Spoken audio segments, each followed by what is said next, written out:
2022-23 যারা কলিং ভিসায় মালয়েশিয়াতে আসছেন তাদের সবার উদ্দেশ্যে রিকোয়েস্ট থাকবে যে কমেন্ট সেকশনে আপনি লিখবেন যে আপনি কত টাকার বিনিময়ে আপনার বসের কাছ থেকে পাসপোর্ট ফেরত নিছেন।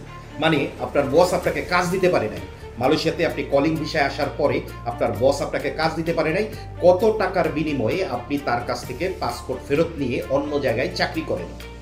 কোম্পানির নাম, যদি কোম্পানির নাম আপনি না লিখেন তাহলে আপনি কত টাকা দা পাসপোর্ট ফেরত নিছেন সেই কথাটা আপনি লিখবেন। সাথে আরেকটা কথা, মালয়েশিয়াতে বর্তমানে যারা ই পাসপোর্ট তৈরি করতেছেন ইএসকেএল এর মাধ্যমে, তাদের সবার কাছে রিকোয়েস্ট যারা যারা ই পাসপোর্ট তৈরি করছেন কিংবা তৈরি করতেছেন তারা কত টাকার মাধ্যমে অ্যাপয়েন্টমেন্ট নিছেন সেটা নিচের কমেন্ট বক্সে লিখবেন। কেন এই কথা বললাম পুরো ভিডিও দেখলে আপনি ধারণা পেয়ে যাবেন কেন আমি এই কথা বলতেছি। মিরাজ হোসেন গাজী বাংলাদেশের বিখ্যাত সাংবাদিক, ইউটিউবার, ফেসবুকার, কন্টেন্ট ক্রিয়েটার। সাথে আছে মোস্তফা ফিরোজ বাংলাদেশের বিখ্যাত সাংবাদিক, ইউটিউবার, কন্টেন্ট ক্রিয়েটার, ফেসবুকার। এই দুজন বিখ্যাত না হইয়া যদি বিষাক্ত হয়ে যায় তাইলে কেমন পরিস্থিতি হয় প্রবাসীদের, সেটা নিয়ে আজকে আমাদের এই ভিডিও। দলীয় সরকার নেই, কোনো সিন্ডিকেট নেই, তাহলে নিশ্চয়ই এখন আমাদের কর্মীদের স্বার্থ রক্ষার ক্ষেত্রে রিক্রুটিং এজেন্সিগুলো কোনো রকম অনিয়ম করবে না। শুরুতেই আমরা মিরাজ হোসেন গাজীকে নিয়ে বলতে চাই। এই মিরাজ হোসেন গাজীর ইউটিউব চ্যানেলের কিংবা ফেসবুকের চ্যানেলের নাম হচ্ছে প্রবাস কেন্দ্র, যেখান থেকে ওনার মূলত কাজ হচ্ছে বিদেশে যখনই শ্রমিক যায় সেটাকে প্রমোট করা। যেমন আমরা মালয়েশিয়াতে থাকি, এই মিরাজ হোসেন গাজীকে যারা মালয়েশিয়া থেকে চেনেন, বেশিরভাগ মানুষ কলিংয়ে যারা আসছেন তারা এই মিরাজ হোসেন গাজীর ভিডিও দেখেই উৎসাহিত হয়েছেন। কারণ মিরাজ হোসেন গাজী এমনভাবে ভিডিও প্রচার করে তাতে যে কেউ বিদেশে যাবার জন্য উৎসাহিত হতেই পারে। মিরাজ হোসেন গাজী 2022-2023 যেইভাবে মালয়েশিয়ার কলিং ভিসা নিয়ে প্রমোট করছে, তাতে কইরা লক্ষ লক্ষ প্রবাসী মালয়েশিয়াতে আসার পরে প্রতারিত হয়েছে। সেই প্রতারণার একটা ভিডিও কি মিরাজ হোসেন গাজী তার পেজে আপলোড দিছে, কিংবা মালয়েশিয়াতে এসে প্রতারিত হওয়ার পরে শত শত প্রবাসীরে নিয়ে এই মিরাজ হোসেন গাজী একবারও কি একটা ভিডিও কিংবা কন্টেন্ট তৈরি করছে। মালয়েশিয়াতে বিভিন্নভাবে বাংলাদেশিরা বিভিন্ন কোম্পানি তৈরি করছে এবং যেই কোম্পানিতে মালয়েশিয়াতে বিভিন্নভাবে কলিং ভিসায় লোক আসছে, লক্ষ লক্ষ লোকের কাছ থেকে 5,000, 2,000, 4,000 টাকা নিয়ে তাদের পাসপোর্ট মালিক পক্ষ ফেরত দিছে। কম হইলে 2 থেকে 4 মাস, কারো কারো 1 বছর বৈশা থাকার পরেও কাজ দিতে পারে নাই সেই বাংলাদেশি মালিক পক্ষ। এই বিষয়গুলি নিয়ে এই মিরাজ হোসেন গাজী একটা প্রতিবেদন করছে। জি না, মিরাজ হোসেন গাজীর কোনো প্রতিবেদন নাই, কিন্তু এখন যখন মালয়েশিয়াতে পুনরায় কলিং ভিসা শুরু হয়েছে তখন এই মিরাজ হোসেন গাজী পুনরায় আবার জেগে উঠছে প্রতারণা আদার জন্য। মিরাজ হোসেন গাজী সকলকে স্বাগত জানাচ্ছি প্রবাস তথ্য কেন্দ্রের মালয়েশিয়া আপডেটে। মালয়েশিয়াগামী কর্মী বন্ধুদের জন্য বা মালয়েশিয়ার শ্রমবাজারের একটি খুবই গুরুত্বপূর্ণ এবং ভালো খবর আপনাদেরকে জানাতে চাই।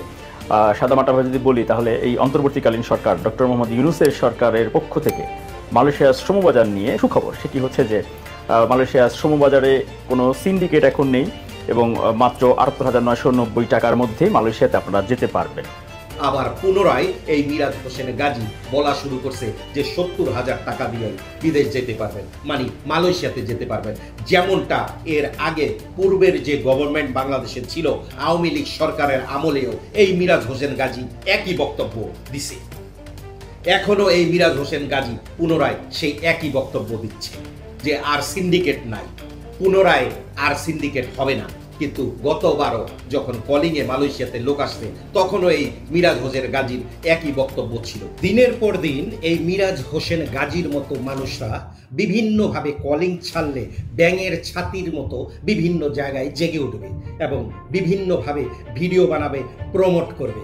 কিন্তু বাস্তবে যখন লোক মালয়েশিয়ায় এসে প্রতারিত হবে তাদের নিয়ে কথা বলার মতো কিংবা ভিডিও তৈরি করার মতো সময় এদের কাছে থাকবে না। দুর্নীতির সাতকাহন জনপ্রিয় স্যাটেলাইট চ্যানেল বাংলা ভিশনের সদ্য চাকরিচ্যুত সিনিয়র সাংবাদিক এবং হেড অফ নিউজ মোস্তফা ফিরোজের আবেগময় ফেসবুক স্ট্যাটাসে সাংবাদিক সমাজ এবং সচেতন দর্শক মহলে সম্প্রতি মিশ্র প্রতিক্রিয়া লক্ষ্য করা যাচ্ছে। মোস্তফা ফিরোজের দাবি অনুযায়ী তাকে অন্যায়ভাবে বাংলা ভিশন থেকে চাকরিচ্যুত করা হয়েছে। তিনি এ পরিস্থিতির জন্য দায়ী করেছেন মরহুম মেয়র এবং বাংলা ভিশনের মালিকপক্ষের গুরুত্বপূর্ণ সদস্য সাদেক হোসেন খোকার পুত্র ইশাক হোসেন সহ বাংলা ভিশনের পরিচালনা পরিষদের বর্তমান কর্তব্যরত ব্যক্তিদের। তবে নাগরিক টিভির পক্ষ থেকে এ ব্যাপারে বিস্তারিত অনুসন্ধান পাওয়া গিয়েছে চাঞ্চল্যকর তথ্য। জানা গিয়েছে মোস্তফা ফিরোজের নারী কেলেঙ্কারি সহ অবৈধভাবে অর্থ উপার্জন সংক্রান্ত নানা তথ্য। বাংলাদেশের আরেক জাদরেল সাংবাদিক যার নাম মোস্তফা ফিরোজ বিভিন্ন অপকর্মর কারণে তার নিজের কর্মস্থল থেকে বহিষ্কার করা হয়েছে। সে এখন থাইল্যান্ডের ব্যাংকক শহরের বাসিন্দা। গত কিছুদিন আগেও তিনি মালয়েশিয়ায় ইএসকেএলে পরিদর্শনে আসছিলেন এবং ইদানিং তিনি ইএসকেএল নিয়ে বিভিন্ন টক শো করেন এবং বোঝানোর চেষ্টা করেন যে ইএসকেএল এর মাধ্যমে কেউ প্রতারিত কিংবা দুর্নীতি হচ্ছে না। প্রিয় দর্শক, আজকে আমরা একটা বিশেষ অনুষ্ঠানের আয়োজন করছি। এটা খুবই গুরুত্বপূর্ণ।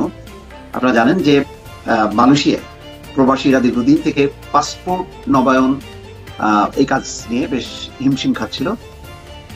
এরপর ই পাসপোর্টের একটি খুবই আধুনিক, যেটা জানেন এখন যেটা চলছে এবং সরকার উৎসাহিত করছে, বিশ্বব্যাপী তার গ্রহণযোগ্যতা আছে। মোস্তফা ফিরোজ, যাকে নাকি ইএসকেএল এখন ব্র্যান্ডিং এবং মার্কেটিং এর দায়িত্ব দিয়েছে। এই দায়িত্ব 30শে এপ্রিল পর্যন্ত ছিল আরমান পারভেজ মুরাদের হাতে। এখন ইএসকেএল থেকে আরমান পারভেজ মুরাদকে অব্যাহতি দেওয়া হয়েছে, যদিও আরমান পারভেজ মুরাদ বলার চেষ্টা করে যে উনি চাকরি থেকে অব্যাহতি দিয়েছেন, কিন্তু আমাদের কাছে মনে হচ্ছে ভিন্নটা। ইএসকেএল আরমান পারভেজ মুরাদকে অব্যাহতি দেওয়ার দুইটা কারণ থাকতে পারে, যেটা আমরা মনে করি। একটা হচ্ছে গত কিছুদিন আগে আরমান পারভেজ মুরাদকে নিয়ে বেশ কিছু গণমাধ্যমে লেখালেখি হয়, যার মধ্যে একটি অন্যতম ভিডিও ভাইরাল হয়ে দাঁড়ায়। আপনাদের যদি একটু দেখাই।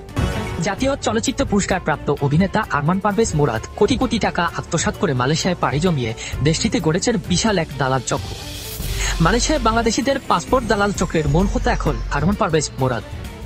এই ভিডিও ভাইরাল হওয়ার পরের থেকেই ইএসকেএল নড়ে চড়ে বসেছে এবং আরমান পারভেজ মুরাদকে অব্যাহতি দিতে বাধ্য হচ্ছে, কারণ ইএসকেএল এর মতো এত বড় একটি প্রতিষ্ঠান এমন দুর্নীতিগ্রস্ত একজন অফিসারকে কাজে রাখতে পারে। আর তারপরে থেকেই ইএসকেএল টার্গেট করছে এই মোস্তফা ফিরোজকে, মানে হায়ার করা হয়েছে মোস্তফা ফিরোজকে মার্কেটিং এবং ব্র্যান্ডিং এর জন্য। এখন এই মোস্তফা ফিরোজ ইএসকেএল এর হয়ে কাজ করছে বিভিন্ন টক শো, বোঝানোর চেষ্টা করছে যে ইএসকেএল এর ধারা কোনো দুর্নীতি হয় নাই। আমরা এখনো বলতে পারি ইএসকেএল এ প্রতিদিন শত শত মানুষ টাকার মাধ্যমে অ্যাপয়েন্টমেন্ট নিয়ে পাসপোর্ট তৈরি করতে হয়। সরকার ফ্রি অ্যাপয়েন্টমেন্টের ব্যবস্থা করতে বলছে, সেখানে টাকার মাধ্যমে অ্যাপয়েন্টমেন্ট নিতে হয়।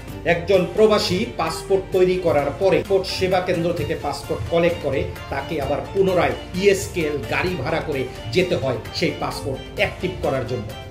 একজন প্রবাসীকে আর কত হয়রানি করবেন আপনাদের মতো সাংবাদিকরা, সেটা আমাদের এই ভিডিওতে প্রশ্ন থাকলো আপনাদের কাছে। মালয়েশিয়ার প্রতিটা প্রবাসীর কাছে আমাদের একটাই দাবি যে আপনারা কমেন্ট সেকশনে কমেন্ট করে জানাবেন কত টাকা দিয়ে অ্যাপয়েন্টমেন্ট নিছেন, কতবার আপনি প্রতারিত হয়েছেন, নিয়ে আসার পরে টাকা দিয়ে পাসপোর্ট ফেরত নিছেন। ভালো থাকবেন, সুস্থ থাকবেন, দেখা হবে নতুন কোনো ভিডিওতে, নতুন কোনো টপিকে।